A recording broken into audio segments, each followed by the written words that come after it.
રાજ્યમાં 16 જૂને થયેલી ચોમાસાની એન્ટ્રી બાદ અત્યાર સુધીમાં મેઘરાજાએ સમગ્ર ગુજરાતને કવર કરી લીધું છે। હવામાન વિભાગ દ્વારા આગામી 7 દિવસ રાજ્યમાં ભારે વરસાદની આગાહી કરાઈ છે। ત્યારે રાજ્યમાં upper air cyclonic circulation system સક્રિય થઈ છે અને ટ્રફ લાઇન પણ પસાર થઈ રહી છે। એ સિવાય વેલમાર્ક લો પ્રેશર સિસ્ટમ પણ સક્રિય થવાથી રાજ્યમાં સાર્વત્રિક ભારેથી અતિભારે વરસાદની આગાહી હવામાન વિભાગે કરી છે। આગામી 5 દિવસ 30 થી 40 કિલોમીટર પ્રતિ કલાકની ઝડપે પવન ફૂંકાશે, ત્યારે ગાજવીજ સાથે વરસાદની શક્યતા છે। આગામી 5 દિવસ માછીમારો માટે દરિયો ન ખેડવા સૂચના આપવામાં આવી છે। તે દરમિયાન ઉપરવાસમાંથી ભારે વરસાદથી પાણીની આવક વધતા ધરોઈ ડેમના દરવાજા ખોલવા પડે તેવી સ્થિતિ સર્જાઈ છે।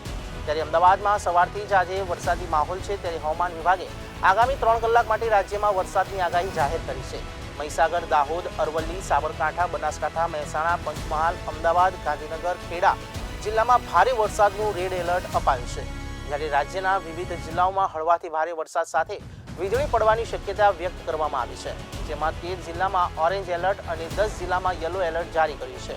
છેલ્લા 24 કલાકમાં રાજ્યમાં 198 તાલુકામાં વરસાદ નોંધાયો હતો, જેમાં ખેડાના નડિયાદમાં 11 ઇંચ, અમદાવાદના દસકોઈમાં 10 ઇંચ, ખેડાના મહેમદાવાદમાં 9 ઇંચ અને માતરમાં 8 ઇંચ વરસાદ ખાબક્યો હતો।